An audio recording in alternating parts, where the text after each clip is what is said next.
Hi everybody, it's Steve Truelove of Love Life Love You and helping you to be the best version of you. Today we're going to be doing something a little bit different. I'm going to be behind the camera and we're going to be chatting to some people that I've worked with and coached, and they're going to give you their real life story, their real life experience of how they've gone through the program and how their lives have changed. My name's Chris Cooper, I'm 57. I've been working with Stephen Truelove for the last 18 months. I have realised over the years that I have got low self-esteem issues. I've suffered with that for years, plus for a few other bits and bobs are bubbling in there. And in fact, I think even my sister joking around said, "You're mental," one day, and I laughed at it. And things were starting to come to a head that I started to realise I do need to do something about it with a person. I tried self-help, but it didn't work.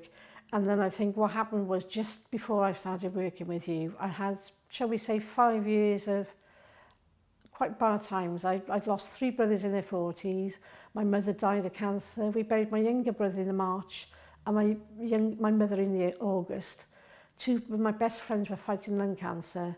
And after we buried my mum, I had a breakdown and was off work for depression. Went back to work, fine, come off antidepressants, went on a holiday to Cuba, and the opportunity came to pay off and finish up work. So I did that.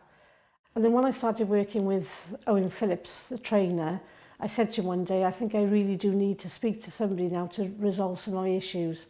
I didn't realise at the time how emotionally low I was. Even though I was over the breakdown perhaps the year before, I also think that perhaps splitting up with a husband years ago had more of an effect than I realised, but I'd never actually acknowledged it. And so I decided I really needed to work with somebody. We did hypnotherapy. You've done some meditation stuff with me as well. EFT tapping. And if I'm honest, I think the EFT tapping bit has probably been the biggest help because I can do that myself at home. The funniest thing, the weirdest, is the emotional code correcting. Every time I had a session with you, especially in the early days, because when it was new, I'd go home and I'd have the most wonderful sleep. And then I think just having a wonderful sleep actually makes you feel better. But I do realise that some of the things that we've addressed, the guilt from not being there for family when one of my brothers died, the other guilt about being the oldest in the family and having to carry burdens that perhaps I shouldn't have had to carry. But you do need to work with someone, I think, in the beginning to A, understand how it works, and B, get yourself going.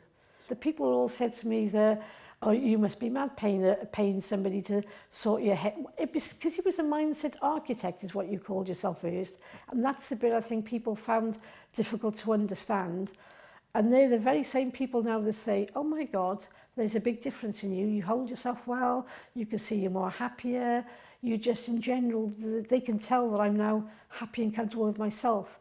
And I didn't like myself before. And I think that's one of the big things that you taught me, is to, if you don't love and respect yourself, then how could you expect anyone else to? I am much happier with myself. I've got much better relationships with some of my family members because we've got to the understanding it was my problems from me as a child that was causing the issue. So I rethink about how I do things. I don't blame somebody for something so much now. As you say, it's when you're blaming somebody for something, all you're doing is pushing your issues onto them. So I step back and think, well, hang on a minute, let's see how I can word this differently to say, perhaps we can change this, or perhaps we could do this, or the mindset's change, yeah.